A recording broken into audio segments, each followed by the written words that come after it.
A collision in August between the destroyer and the John S. McCain and an oil tanker left 10 sailors dead. Ahmad MasoodReuters Washington. After a string of deadly accidents in the Western Pacific this year, the Navy's top admiral said on Thursday he has ordered ship crews around the world to receive more training in basic safety, seamanship and navigation, and directed new procedures to ensure vessels are WASH-certified for a growing set of complex missions. The officer, ADM. John Richardson, the Chief of Naval Operations, described in an interview and at a Pentagon briefing several corrective measures that are designed to address gaps and inconsistencies in operations, training and equipment that contributed to 2 collisions that left 17 sailors dead. The changes, most of which were outlined in a comprehensive review the Admiral ordered after the accidents and made public on Thursday, would likely cost $400 million to $500 million over the next 5 to 6 years, he said. Recent experience has shown that if we're not careful, we can become overstretched, overextended, Admiral Richardson told reporters. And if we take our eye off the fundamentals, we become vulnerable to mistakes at all levels of command. His comments came a day after the Navy released 2 chilling reports that told of missed warnings, chains of errors and frantic American sailors fighting to save their shipmates, in accidents that the Admiral called preventable. 7 sailors were killed in June when the destroyer Fitzgerald collided with a container ship near Japan.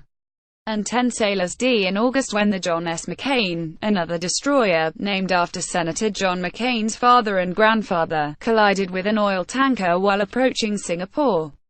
The broader review, conducted by ADM. Philip S. Davidson, the head of the Navy's Fleet Forces Command in Norfolk, Virginia, focused on the 7th Fleet, based in Yokosuka, Japan. That the report's findings and recommendations will affect Navy ships worldwide, and to some extent, the service's aviation and submarine branches. The 7th Fleet is the Navy's largest and busiest, consisting of 20,000 sailors and 50 to 70 vessels, including about a dozen cruisers and destroyers. Even as the Navy has shrunk overall in recent years, its missions have grown to meet demands in a region that has become increasingly unstable with a rising China and North Korea's nuclear weapons arsenal. Despite repeated warnings from congressional watchdogs and the Navy's own experts over the past several years, Navy ship commanders and their chains of command have more recently approved waivers to expiring certifications of standards so long as temporary steps were put in place to mitigate the risks. As of June, 37% of the certifications for the crews of cruisers and destroyers based in Japan had expired, according to the Government Accountability Office, the investigative arm of Congress. That was more than a 5-fold increase in the percentage of expired certifications for the crews of those ships since the GAO's report in May 2015. Navy officials found that commanders came to believe these lower standards were the new normal. The risks that were taken in the Western Pacific accumulated over time, and did so insidiously, Admiral Davidson's review concluded, adding the accident stemmed from an unrecognized accumulation of risk that resulted in ships not ready to safely operate at sea. While that can-do attitude culture has served us well in crisis and combat for decades, it does not relieve our commanders of the need to continuously assess, mitigate and accept risk, the review continued. In response, the Navy is revamping its scheduling process for ship operations in region, polo assessing the readiness standards for all ships based in Japan, and are creating a new naval office in the Western Pacific specifically to ensure those standards do not erode. Compounding the stress of the increasing operations, officers and crew have said the Navy has allowed ships to rely on grueling schedules that leave captains and crews exhausted, even though the service ordered submarines to abandon similar schedules 2 years ago.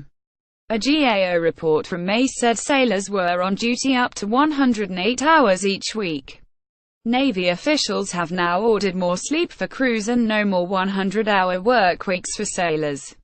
The new rules essentially will adopt studies by the Naval Postgraduate School to develop a shorter schedule to match circadian rhythms, which uses 3 hours of duty and 9 hours off. The Navy will also buy new equipment, such as additional simulators to be used in the increased training programs and updated search radars that can more effectively track nearby vessels. Ships steaming in crowded waters, like those near Singapore and Tokyo, will now broadcast their positions, as do other vessels. Until now, most Navy ships had the automatic identification system devices on board, but did not turn them on to prevent other countries, like China, from easily tracking them. Before Admiral Davidson's report was made public on Thursday, the Navy had already adopted a range of new measures based on lessons collected from a 24-hour safety stand-down conducted over the summer. Those steps included standardized rules for teams on the bridge when the captain is not present, new reporting requirements for major equipment failures and near misses, and manually tracking vessels that come within 5,000 yards of a Navy ship to avoid collisions. Immediately after the collision, there were some suspicions that the Navy ship's internal systems had been interfered with. But Admiral Richardson in the interview ruled out any cyber intrusions in the two deadly accidents, although he said the Navy will now add that to the list of factors to examine in future collision investigations.